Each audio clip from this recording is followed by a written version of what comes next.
ओम सहना भवतु सहनो भुनक्तु सह वीर्ये कर्मावहै शान्ताकारं भुजगशयनं पद्मनाभं सुरेशं विश्वाकारं गगनसदृशं मेघवर्णं शुभांगं लक्ष्मीकान्तं कमलनयनं योगिर्ध्यानगम्यं वन्दे विष्णुं भवभयहरं सर्वलोकैकनाथम्। गुरुदेव, आप इतने कम समय में स्थापना पूजा के लिए आए, यह हमारा सौभाग्य है। आपका अनेकों अनेकों धन्यवाद। किंतु अभी पूजा कहाँ संपन्न हुई है कुंवर सा? जब तक भगवान का नाम न जपा जाए, जब तक उनकी कीर्ति का गुणगान न किया जाए, अर्थात भजन कीर्तन, तब तक कोई भी पूजा संपन्न नहीं होती।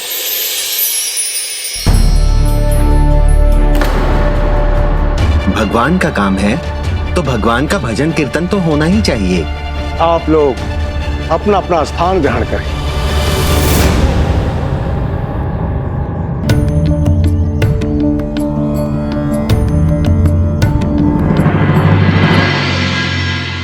भाई साहब, रोकिए भाभी साहब को, कहीं कोई अनर्थ न कर दे। अपने भक्ति भाव में बहकर अगर साधु संतों के साथ भजन कीर्तन में लग गई तो कहीं कुलगुरु अपना आपा ना खो बैठे। कुछ कीजिए भाई साहब। मीरा भाई साहब, रुकिए कुंवर सा, भगवान की प्रशंसा में इनके भजन कीर्तन करने में कोई बुराई नहीं है। आप इन्हें भजन कीर्तन करने दीजिए।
बहुत हुआ।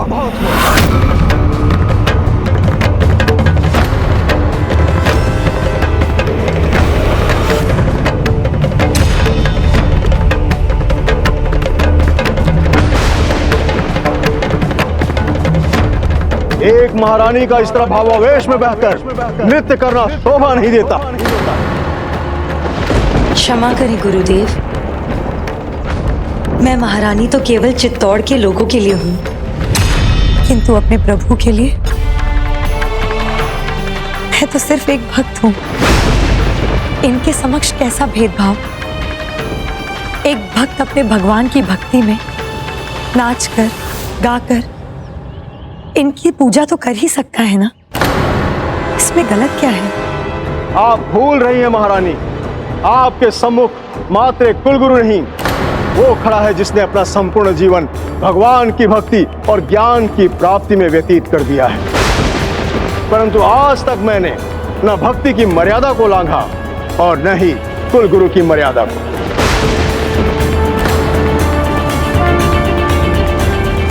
यदि आपके अनुसार भक्ति में नाचना मर्यादाओं को तोड़ना है, तो इसके लिए आप मुझे जो भी सजा देना चाहें मैं स्वीकार करूंगी, किंतु अपने गिरधर गोपाल के सामने नाचने से ना कभी रुकी थी, ना कभी रुकूंगी।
गुरुदेव, जब मेरे गिरधर गोपाल साक्षात मेरे सामने हो तो मन तो डोल ही उठता है ना। फिर कोई अपने आप को नाचने से कैसे रोके? भगवान के साक्षात दर्शन, क्या आप यह जताना चाहती हैं कि आप हम सबसे बड़ी भक्त हैं भगवान की? मैं झूठ नहीं बोलती गुरुवर, वो तो अभी भी मेरे सामने साक्षात खड़े हैं। अच्छा परिहास है यह। इस कलयुग में प्रकांड पंडितों साधु संतों को भगवान की भक्ति में संपूर्ण जीवन बिताने के पश्चात भी भगवान के साक्षात दर्शन नहीं होते, और आप कह रही हैं कि आपको भगवान के साक्षात दर्शन हो रहे हैं। असंभव, मिथ्या कह रही हैं आप। ज्ञान की आंखों से नहीं, इन्हें भक्ति में कोई पहचान कर तो देखे, इनकी भक्ति में कोई नाच कर तो देखे, प्रभु सामने खड़े दिखाई देंगे।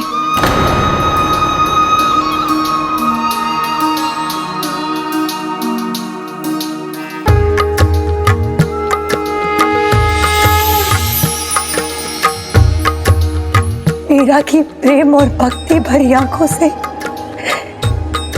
कोई देखे तो सही, प्रभु सहज दिखाई देंगे। आप जो कह रही हैं, क्या आप उसे सिद्ध कर सकती हैं? प्रभु ने तो सदा साबित किया है भक्ति की शक्ति को। जब भी भक्त पर कोई संकट हो तो वो दौड़े चले आते हैं, फिर चाहे भक्त प्रहलाद हो या भक्त मीरा, या भक्त मीरा।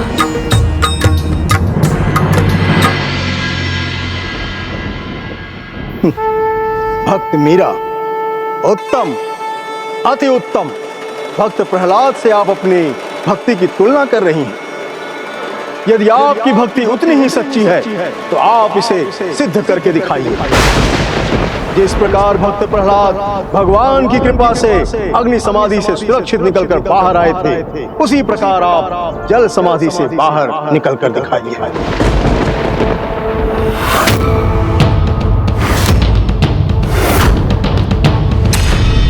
यदि आप अपनी बात को सत्य सिद्ध करती हैं तो आपके भक्ति की सच्चाई देखकर मैं भी हर्ष और उल्लास से झूमूंगा।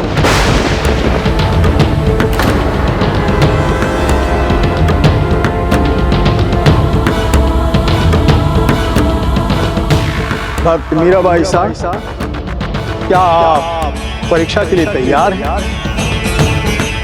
क्या आप अपनी भक्ति की सच्चाई को प्रमाणित करेंगे?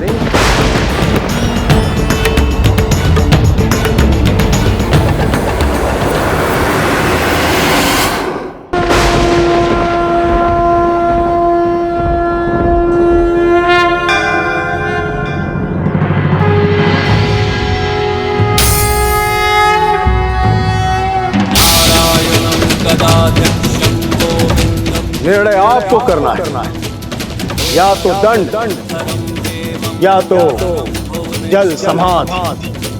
क्षमा करे गुरुवर, मीराबाई को जल समाधि के लिए मत कहिए। इतनी कठिन परीक्षा मत लीजिए। नहीं कुंवर साहब, गुरुदेव परीक्षा नहीं ले रहे हैं, ये तो मुझे अवसर दे रहे हैं अपनी भक्ति को और निखारने का। क्योंकि भक्त परीक्षा दिए बिना अपनी भक्ति और प्रेम कैसे साबित करेगा।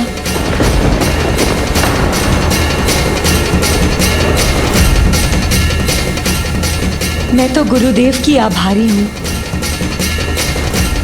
इस परीक्षा के बाद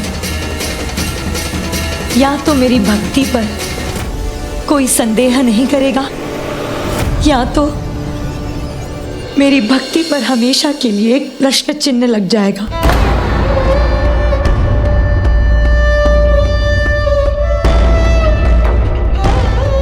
कुंवर साहब, आप मेरी चिंता मत कीजिए। आप मेरी भक्ति और अपने गिरधर गोपाल पर विश्वास रखिए।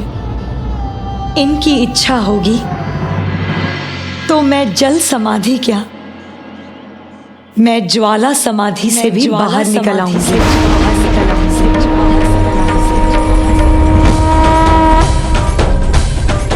इसीलिए मैं कुल गुरु के आदेश का पालन करूंगी। मैं जल समाधि लूंगी।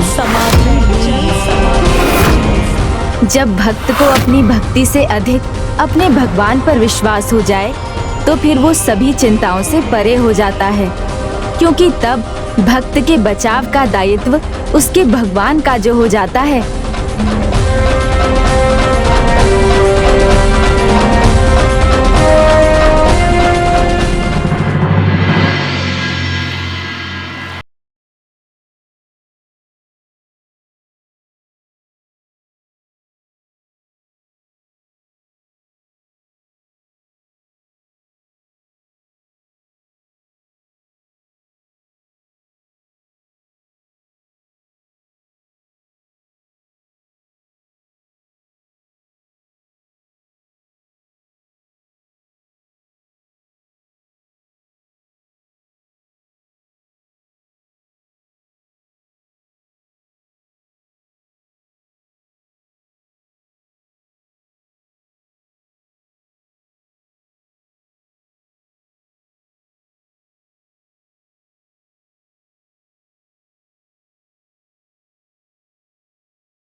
मीरा!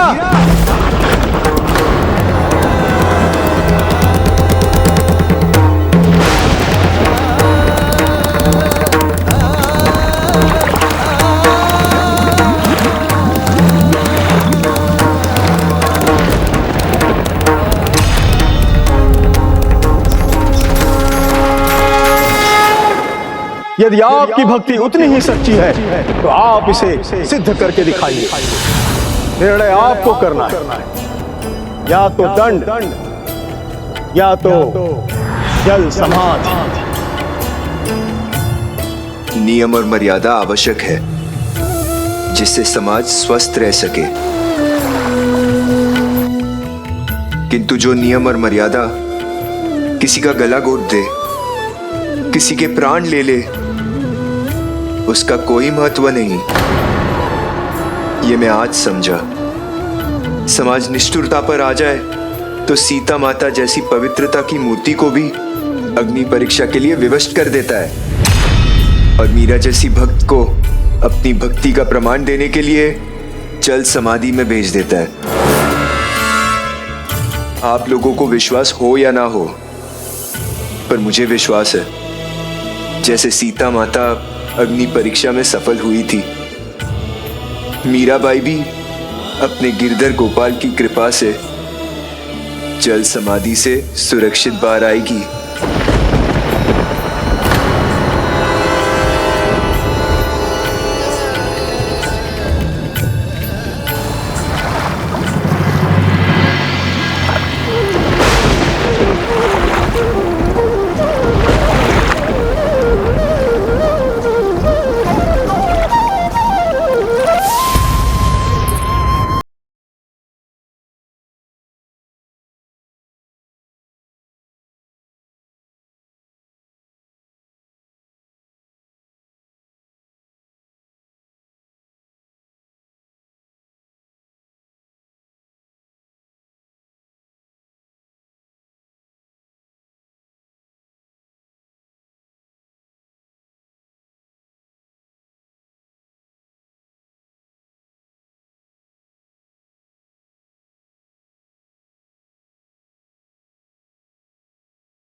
आस मेरी श्वास थी, वो मुझे मिल गई।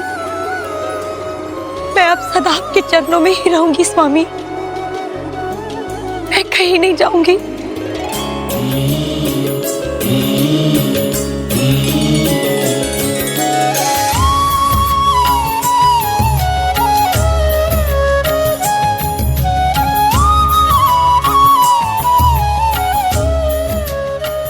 मैं जानता हूँ मीरा, इसीलिए तो तुमसे मिलने चला आया।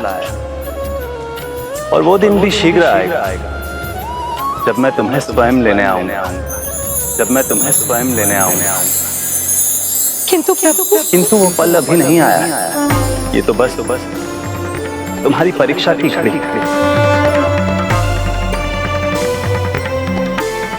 ये परीक्षा नहीं प्रभु, ये तो वरदान है मेरे लिए।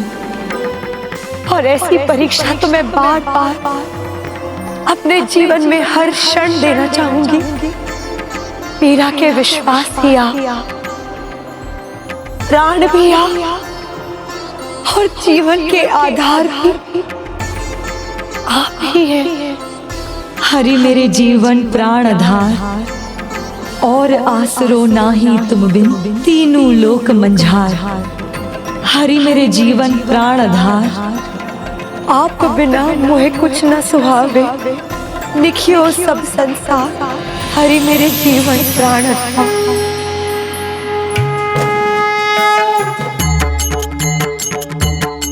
भक्तों की भक्ति, उनका प्रेम भगवान के भी आधार होते। मैं तो सदा उनके साथ रहता हूँ। जिनकी भक्ति में श्रद्धा, समर्पण और अटूट विश्वास का वास होता है। इसलिए तुम्हें सदा के लिए मेरा साथ प्राप्त है मीरा। इसलिए तुम्हें सदा के लिए मेरा साथ प्राप्त है मीरा।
नई रानी साथ जब पानी में गई थी तब तो खाली हाथ थी।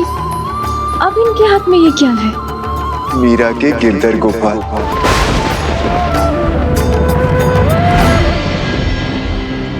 भाभी सा के हाथ में ये मूर्ति कैसे आई?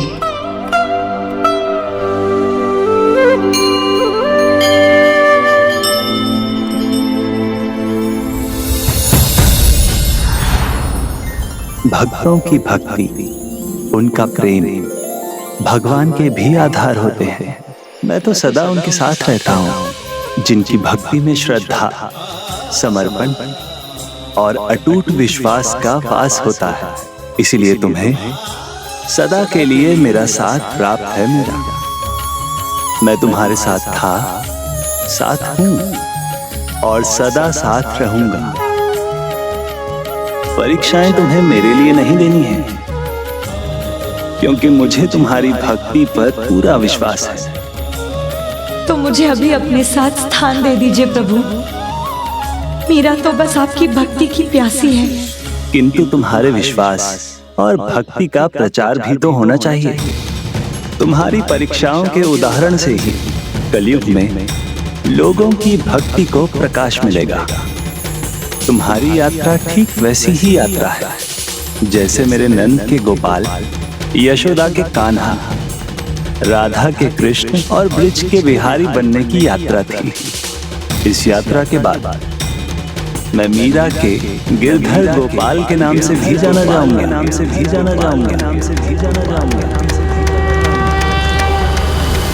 और तुम्हारे पिछले जन्म की इच्छा को पूर्ण करूंगा। किंतु शीघ्र इस कठिन यात्रा में तुम बिल्कुल अकेली होगी।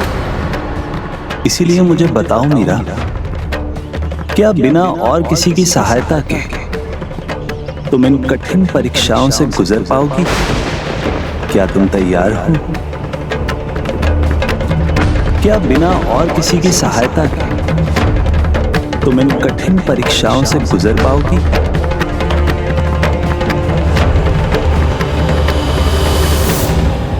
हाँ मेरे गिरधर गोपाल, हाँ।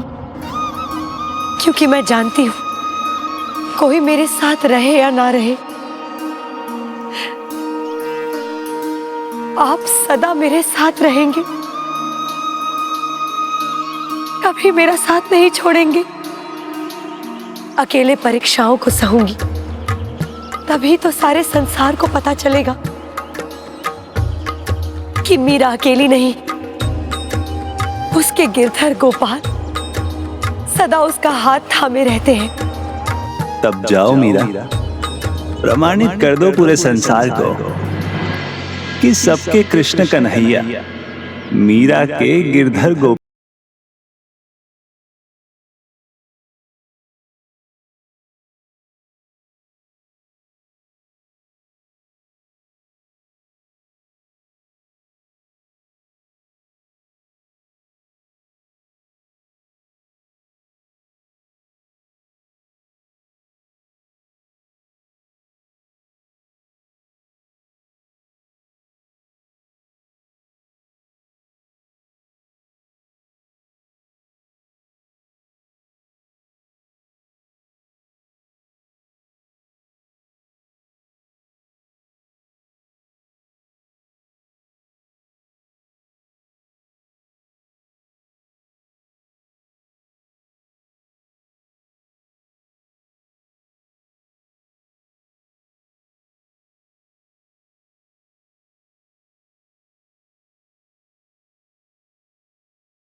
उदा भाई साहब, कोई भला जल में इतने देर जीवित कैसे रह सकता है?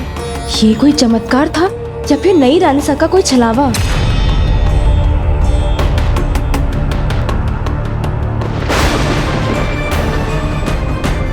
गिरधर गोपाल की मूर्ति यहाँ नहीं, तो वो वहाँ कैसे?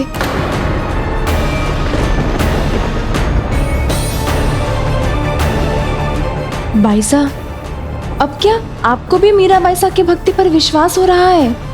और विश्वास तो मुझे उनकी भक्ति पर कभी था ही नहीं बिंदिया। गिरधर गोपाल की जय। और ना ही मुझे इनकी भक्ति से कोई आपत्ति है। अगर मुझे आपत्ति है तो वो केवल इनके भक्ति भाव में विलीन होकर हमारे परिवार और रानी की मर्यादाओं को लांघने से। अगर मुझे आपत्ति है तो वो इनके मेरे भाई साहब भोजराज की जगह अपने गिरधर गोपाल को अपना स्वामी मानने से। पर कुंवर साहब को तो इससे कोई आपत्ति नहीं। भाई साहब का साथ है, इसीलिए तो कुलगुरु ने इन्हें अवसर भी दे दिया। साधु संतों ने भी इनकी भक्ति को मान लिया। और एक बार के लिए मैं भी इनकी भक्ति को स्वीकार कर लूं, परंतु हमारे परिवार में और इस पूरे समाज में ऐसी भक्ति को कोई स्वीकार नहीं करेगा जिसमें मर्यादाओं का उल्लंघन हो।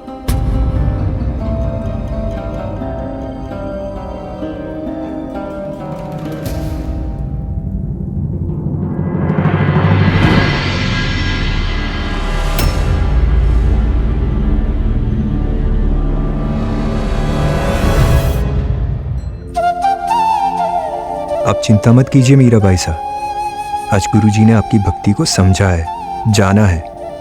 धीरे धीरे पूरा समाज आपकी भक्ति को समझ जाएगा। मीराबाई साहब, मुझे क्षमा कीजिएगा। क्षमा नहीं गुरुदेव, आप तो गुरु हैं और आप ही ने मुझे अवसर दिया है कि मैं अपनी भक्ति प्रमाणित कर सकूं कि गिरधर गोपाल मीरा के गिरधर गोपाल है।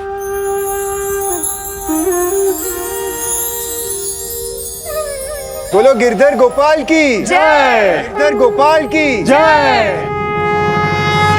मीराबाई ने जल समाधि की परीक्षा के बाद अपनी भक्ति के ऊपर उठने वाले सभी प्रश्नों पर पूर्ण विराम लगा दिया था।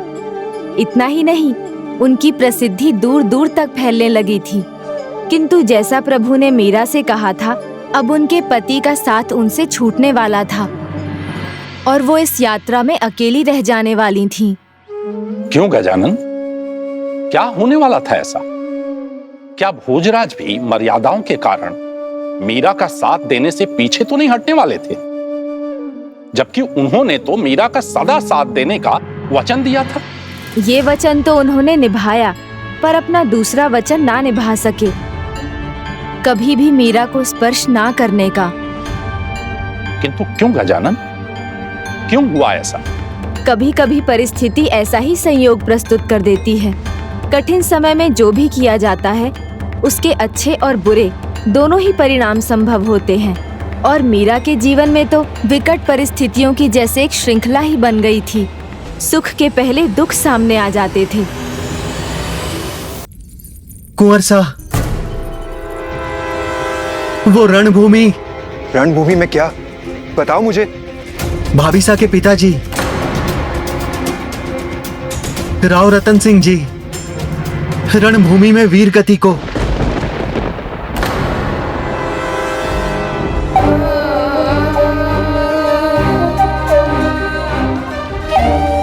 ये तो हम सभी के लिए बहुत ही दुखद समाचार है।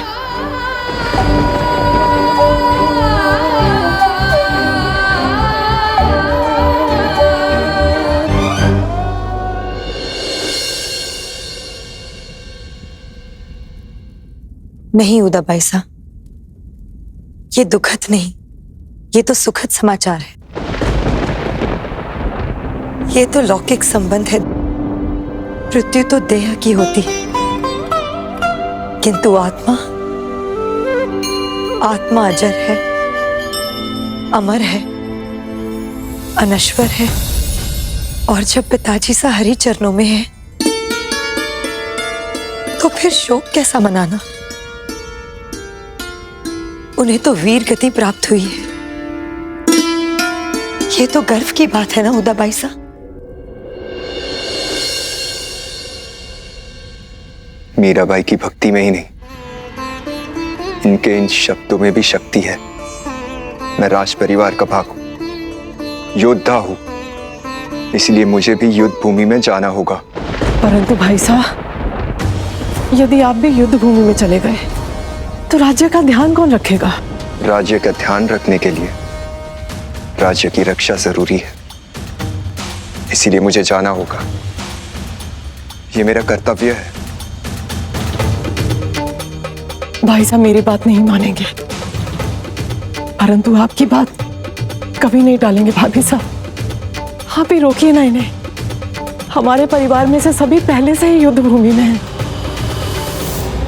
किंतु शीघ्र इस कठिन यात्रा में तुम बिल्कुल अकेली होगी।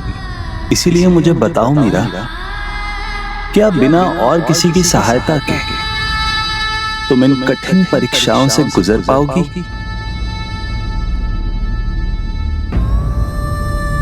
तो क्या कुंवर सा का जाने का संबंध उससे है जो प्रभु ने कहा था? क्षमा करना उदय भाई साहब,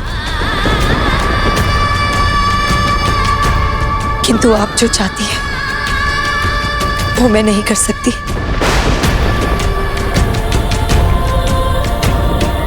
मेरे दादाजी साहब ने मुझे सिखाया था कि इंसान को उसके कर्तव्य पर अडिग रहना चाहिए और दूसरों को उनका कर्तव्य निभाने की पूरी छूट देनी चाहिए। आपके भाई साहब एक योद्धा है। युद्ध भूमि में वीरता दिखाना इनका धर्म और कर्तव्य दोनों है। तो मैं इन्हें ये करने से कैसे रोक सकती हूँ उदय भाई साहब? किंतु हाँ, मैं एक काम कर सकती हूँ।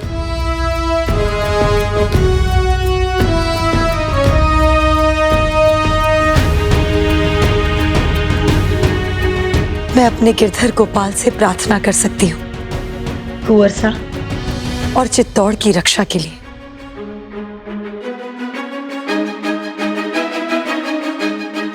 ये तुलसी माला अपने साथ रखिएगा। ये गिरधर का आशीर्वाद बनकर रणभूमि में आपकी रक्षा करेगी। इस प्रकार मीराबाई ने भोजराज को विदा किया। उन्होंने युद्ध भूमि में वीरता का प्रदर्शन किया, किंतु उन्हें एक गंभीर आघात भी लगा।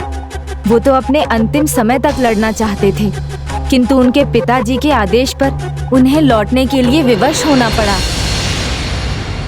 हमने कहा था ना आपसे, रोक लीजिए भाई साहब को, लेकिन आपने हमारी एक नहीं सुनी। अब देखिए कितने घाव लगे हैं हमारे भाई साहब के शरीर पर। उदा भाई साहब, योद्धा के शरीर के घाव उसकी वीरता की निशानी होते हैं। मीराबाई सही कह रही है। जितने घाव मुझे लगे उससे कई गुना अधिक घाव मैंने अपने शत्रुओं को दिए। आपको तो आपके भाई साहब पर गर्व होना चाहिए। कुंवर साहब तो लौटना भी नहीं चाहते थे। महाराणा जी का आदेश था, इसलिए लौटे। मेरे भाई साहब ने तो कुंवर सा होने का धर्म निभा दिया, अब आप भी रानी सा होने का धर्म निभाइए। ध्यान रखिए इनका। अपने गिरधर गोपाल की सेवा तो आपने बहुत कर ली भाभी साहब, अब सेवा की आवश्यकता मेरे भाई साहब को है।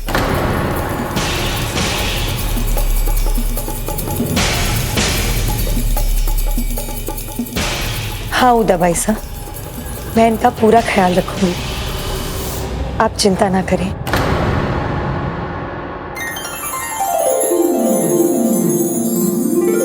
गिरधर की दया दृष्टि और आशीर्वाद हमेशा मेरे साथ था, इसीलिए तो जीवित वापस आया हूं।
कुंवर सा,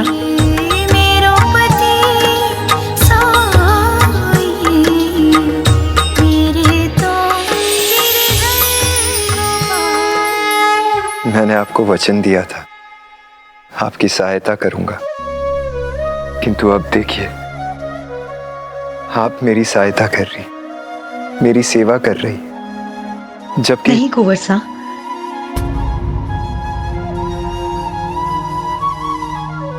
प्रभु की इच्छा बिना कुछ नहीं होता।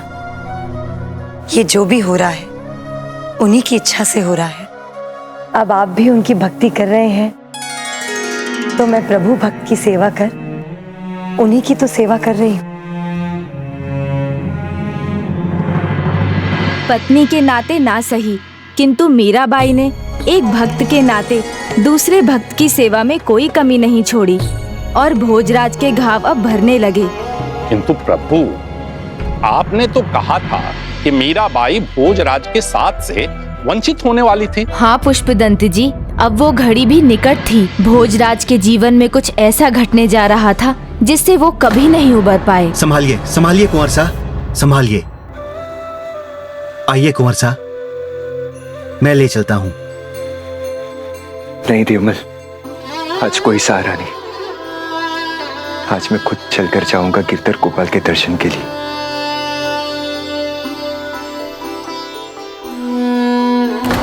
अरे कुंवर साहब, मुझे अपनी सहायता से मत रोकिए। नहीं मित्र देवमल, अब तो मैं स्वस्थ हूं, अपने पैरों पे चल सकता हूं। कुंवर साहब,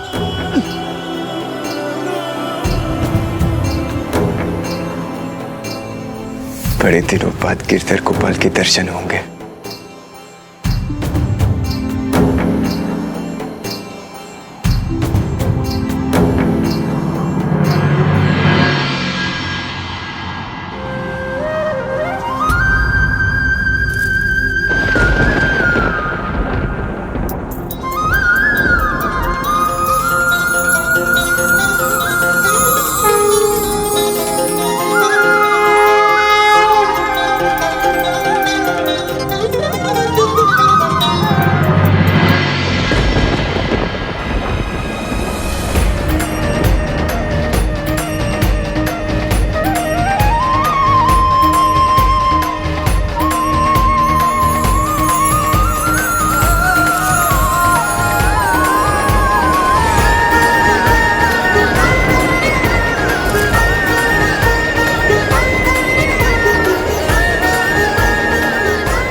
प्रभु गिरधर गोपाल, मैं आपके दर्शन का सुख पाने आया।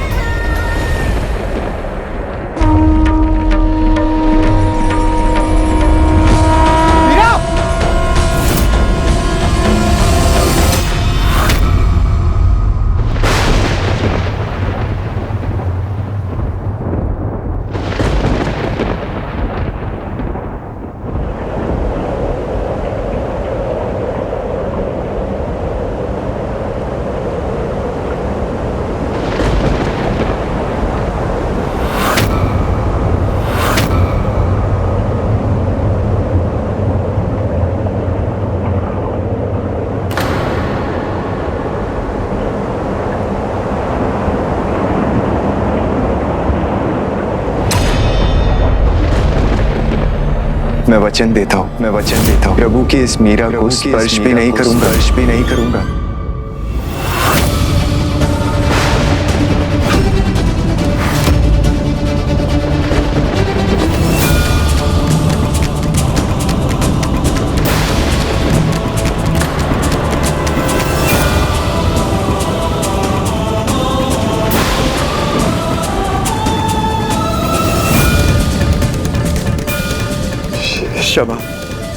क्षमा कर दीजिए मुझे, मेरा वचन भंग हो गया।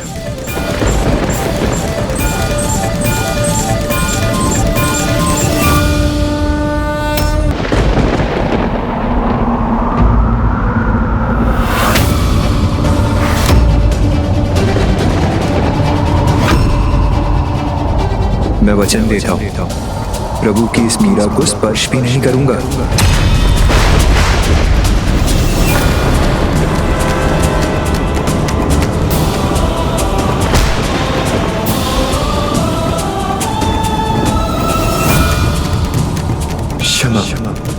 क्षमा कर दीजिए मुझे, मेरा वचन भंग हो गया।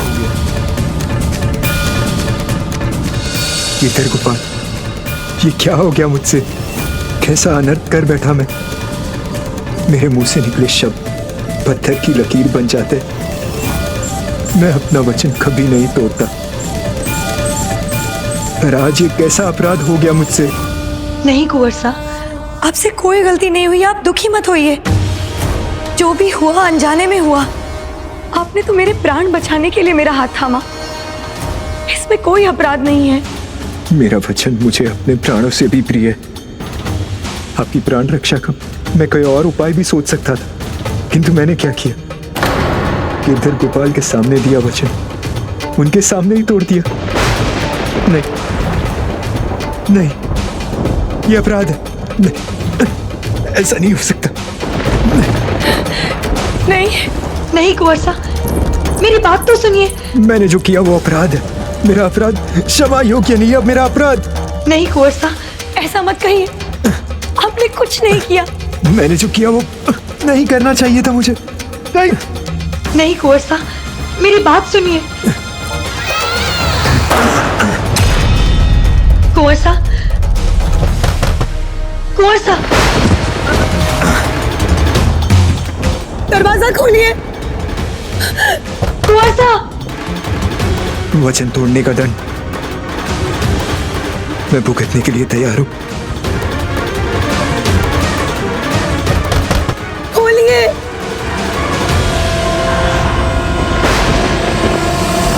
मैं वचन देता हूं, प्रभु की इस मीरा को मैं स्पर्श भी नहीं करूंगा।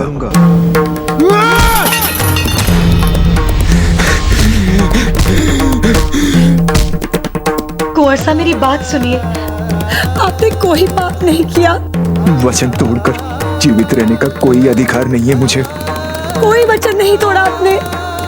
आपने तो मेरे प्राण बचाए हैं। ऐसा मत कीजिए, खोलिए द्वार। अब जीवित रहने का कोई अधिकार नहीं है मुझे। कोई अधिकार नहीं है मुझे।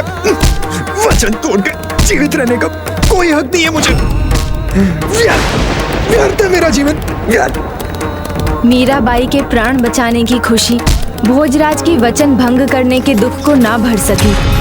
ग्लानी ने ऐसा आघात किया उन पर कि वो कुछ दिन तो अपने कक्ष में ही बंद रहे। फिर सबके कहने पर जब द्वार खोला तो स्थिति अच्छी ना थी।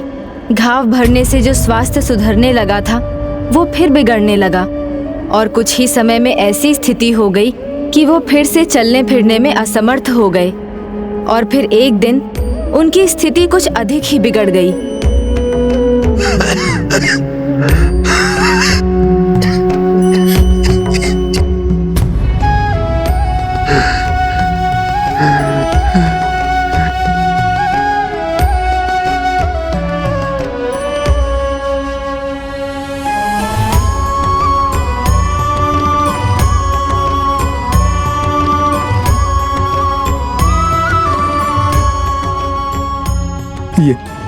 ये हाथ जिसकी वजह से मेरा वचन भंग हुआ, इसे मेरे शरीर से अलग हो जाना चाहिए। ऐसा मत कहिए। पावन भाव से किया हुआ कोई भी कार्य भला पाप कैसे हो सकता है? इसीलिए आप ग्लानि ना करें। आप तो धन्यवाद के पात्र हैं। आपने मेरे प्राण बचाए हैं और वैसे भी आप सदा अपने वचन पर अटल रहे, कभी मन को मैला नहीं होने दिया। तो फिर ग्लानि क्यों? अब इस दुख को अपने मन से दूर कीजिए और जल्दी से ठीक हो जाइए कुंवर साहब। नहीं, अब कुछ ठीक नहीं हो सकता।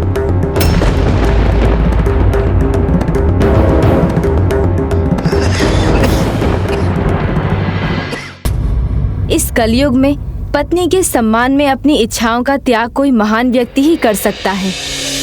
भोजराज संसार के सामने एक महान उदाहरण थे, किंतु उनकी यही महानता अब उन्हीं पर हावी हो रही थी।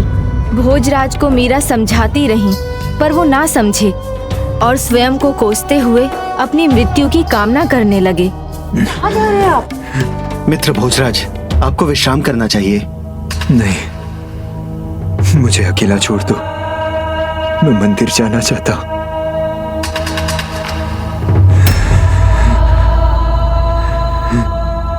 मित्र भोजराज,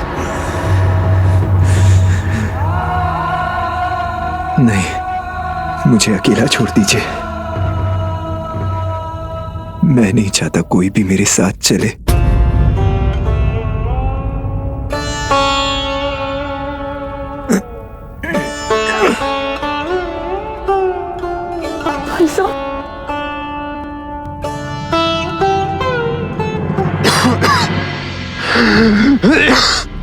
कुंवर साहब, आप यहाँ क्यों आए? मुझे बुला लिया होता। कुंवर साहब! मेरे बुलाने पर आप तो आ जाते, पर ये कहाँ थे? नहीं कुंवर साहब, ऐसा मत कहिए। भक्त जब भी पुकारते हैं, प्रभु दौड़े चले आते हैं। आते हैं,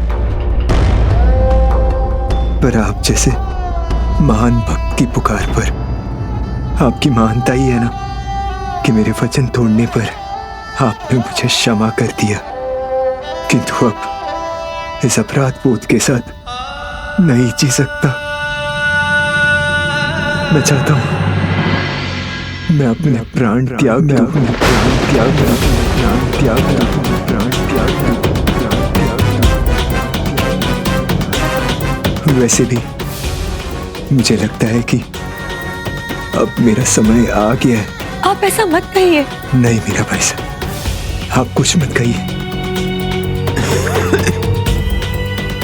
मैं आपसे पहली और अंतिम बार कुछ मांगना चाहता हूं, मना मत कीजिएगा।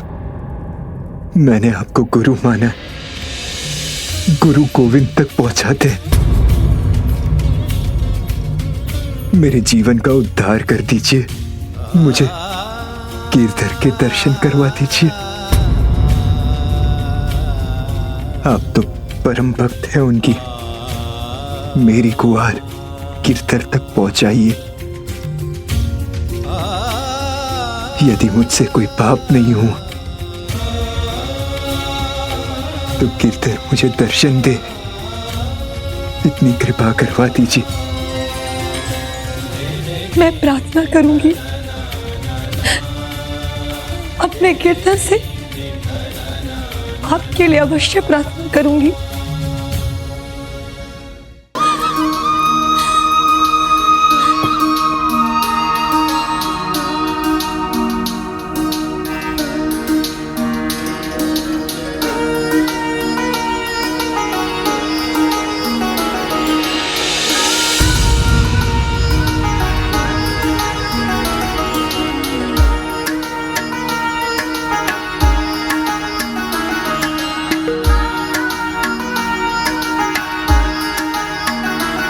सुन ली जो बिनती मोरी, मैं शरण गई प्रभु तेरी। सुन ली जो बिनती मोरी, मैं शरण गई प्रभु तेरी। तुम पतिताने को उधारे भव सागर से तारे। तुम पतिताने को उधारे भव सागर से तारे। मैं सबका तो नाम न जानू, कोई कोई नाम उचारे। मैं सबका तो नाम न जानू, कोई कोई नाम उचारे। अम्बरीश सुदामा नामा, तुम पहुँचाए निज धामा। सुन ली जो बिनती मोरी, मैं शरण गई प्रभु तेरी।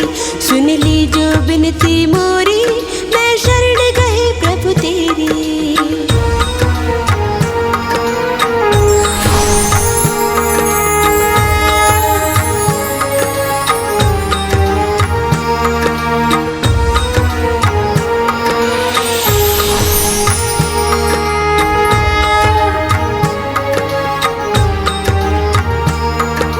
ध्रुव जो 5 वर्ष के बालक, तुम दर्श दे घनश्यामा। धन्ना भक्त का खेत जमाया, कबीरा का बेल चराया।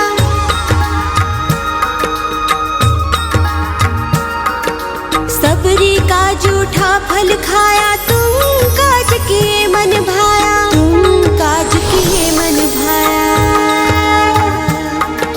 सदनाओं से नानाई को तुम किन्हा अपनाई। कर्मा की खिचड़ी खाई, तुम गणिका पा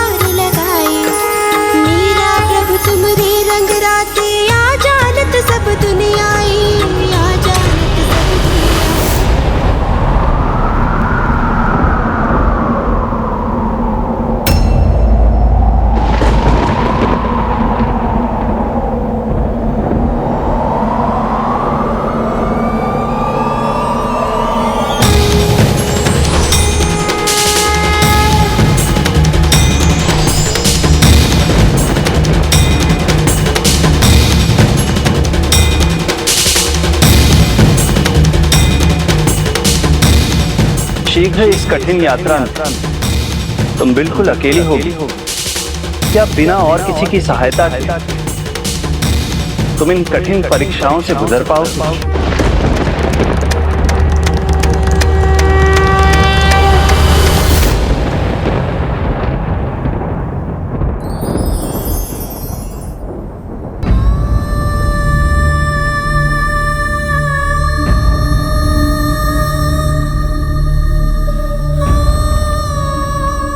मुझे तो आप में ही प्रभु गिरधर गोपाल दिखते हैं। आपसे ब्याह करने में मेरा भी स्वार्थ था। मैं सच्ची भक्ति का मर्म समझना चाहता था, जो मुझे आपकी भक्ति से मिला। संसार की नजरों में हमारा ब्याह हुआ है, आप मेरी पत्नी हैं, पर मेरी आंखों में आज से आप मेरी गुरु हैं।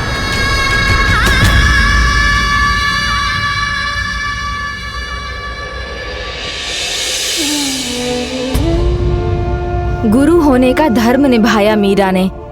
भोजराज को गोविंद से मिलवाया, किंतु भोजराज के चले जाने के पश्चात मीराबाई के जीवन में अनेक कठिनाइयां आने वाली थीं।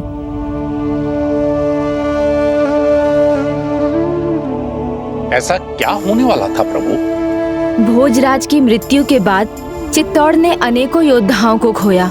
पहले राणा सांगाजी का देहांत हुआ, फिर मीरा के देवर राणा रतन सिंह की भी मृत्यु हुई। बस उनके छोटे देवर विक्रमादित्य ही बचे, जो राणा की उपाधि लेकर चित्तौड़ पहुंचे।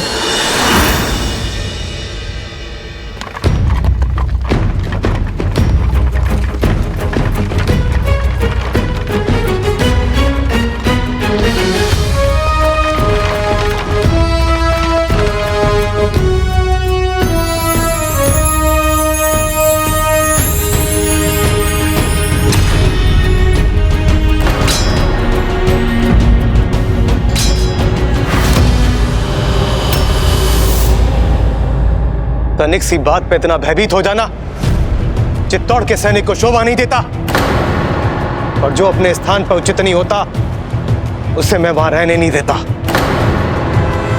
चित्तौड़ के सैनिकों में बल चाहिए, साहस चाहिए, कौशल चाहिए, और अगर वो उसमें नहीं है तो उसे वहां रहने का कोई अधिकार नहीं है। सेनापति जी महाराज, इस सैनिक के स्थान पर उचित सैनिक को रखा जाए। क्षमा करें महाराज, क्षमा करें। जाओ।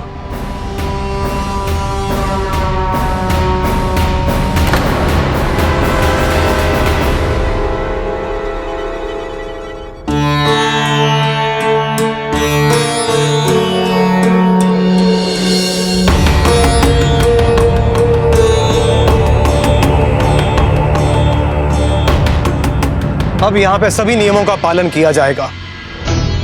मैं ऐसा नहीं होने दूंगा जिससे हमारे परिवार और हमारे राज्य को किसी भी परेशानी का सामना करना पड़े, और मैं किसी भी मर्यादा का उल्लंघन नहीं होने दूंगा। विक्रमादित्य नियम, मर्यादाओं और परंपराओं को लेकर बहुत कठोर थे, और ये मीराबाई के जीवन में कठिनाई उत्पन्न करने जा रहा था।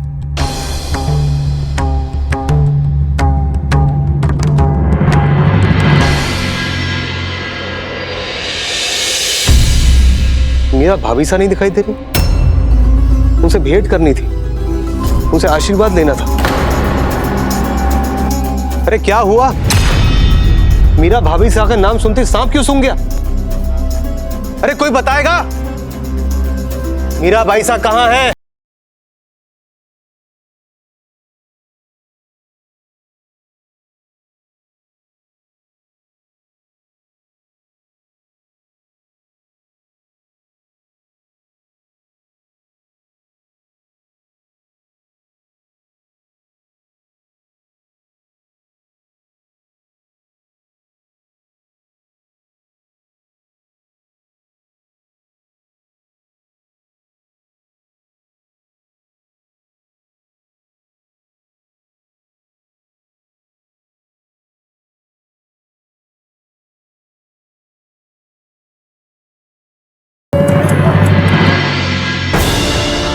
क्या ये मीरा भाई साहब की आवाज है? वो भजन गा रही है। चित्तौड़ की राज परिवार की बहू को ये सब शोभा नहीं देता तो वो इस प्रकार गाना गाएंगी? क्या उनको ये नहीं पता हमारे परिवार की मर्यादा और नियम क्या है? भाई साहब, भाभी साहब के लिए उनके गिरधर गोपाल के साथ संबंध से अधिक महत्वपूर्ण कुछ भी नहीं है। और जब प्रभु प्रेम में रमती है ना, तो उन्हें किसी भी नियम, किसी मर्यादा का ध्यान नहीं रहता।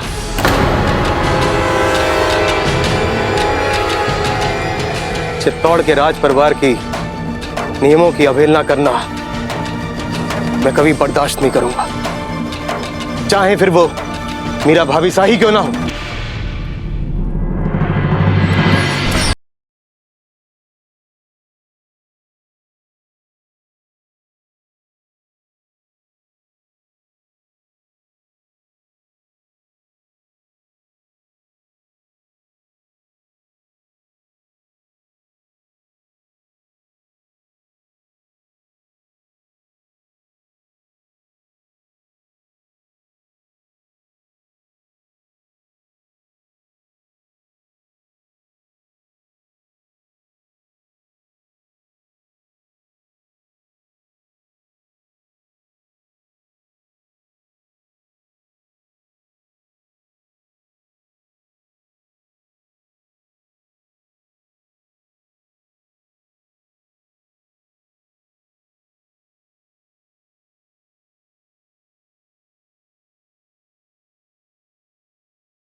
राणा जी साहब, इन्हें कुछ मत कहिए। दुखों का पहाड़ टूटा है इन पर। न माता पिता रहे, न पति। अपना मन भक्ति में लगाकर कुछ गलत तो नहीं कर रही। हमें उन पर क्रोध करने की जगह उनके प्रति सहानुभूति रखनी चाहिए। हमें इनकी स्थिति, इनकी मनोदशा को समझने की कोशिश करनी चाहिए।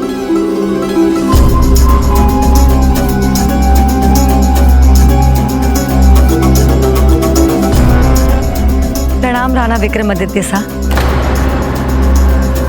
अच्छा किया जो चित्तौड़ आते ही आप सीधे मेरे गिरधर गोपाल के पास आ गए।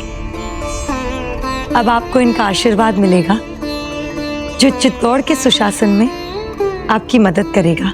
सुशासन तो तभी होगा जब अनुशासन होगा, और चित्तौड़ में अनुशासन राज परिवार से आरंभ होता है।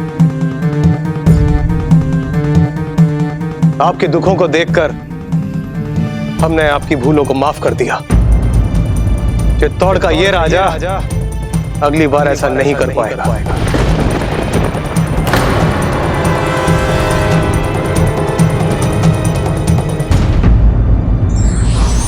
वो विरले होते हैं जो अपने वचन के पालन हेतु प्राणों की आहुति भी दे देते हैं।